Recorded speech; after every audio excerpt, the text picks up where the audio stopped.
Le Coran érige le mariage nikah en une alliance sacrée fondée sur l'amour et la miséricorde, sourate 30, 21.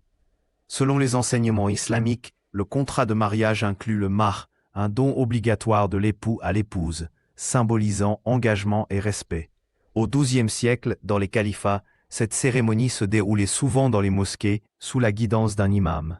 Le verset 4.3, tout en permettant la polygamie, insiste sur l'équité entre épouses, une condition si stricte que les savants la jugent quasi impossible à remplir pleinement. Le Coran promeut une harmonie conjugale fondée sur la complémentarité et la protection mutuelle. La sourate 2, verset 87, compare les époux à des vêtements, l'un pour l'autre, métaphore de intimité et de soutien. Dans la société médiévale islamique, cette dynamique s'exprimait par des rôles distincts mais égaux en valeur. L'homme pourvoyeur, la femme gestionnaire du foyer. Les hadiths du prophète soulignent que le meilleur d'entre les hommes est celui qui traite bien sa femme. Pourtant, des interprétations ultérieures ont parfois rigidifié ces rôles, s'éloignant de l'esprit originel du texte sacré.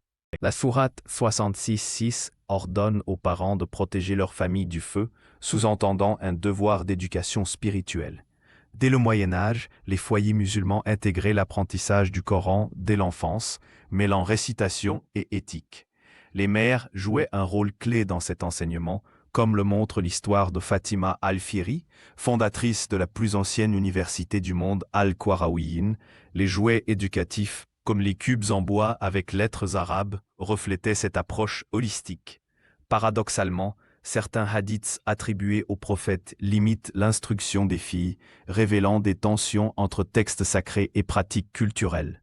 Le Coran insiste sur les droits des parents âgés, sourate 17-23, et l'entraide communautaire. Dans les villes médiévales, comme Bagdad ou Cordoue, les familles élargies vivaient souvent dans des ensembles résidentiels jointifs, haras. Les repas collectifs, où voisins pauvres étaient invités, incarnaient la sadaka, charité. Pourtant, cette solidarité s'accompagnait de normes strictes. Les hadiths interdisent aux femmes de voyager sans mahram, limitant leur autonomie. Les récits des compagnons du prophète montrent cependant des exceptions, comme Khadija, femme d'affaires influente, preuve que les pratiques dépassaient parfois les cadres théoriques.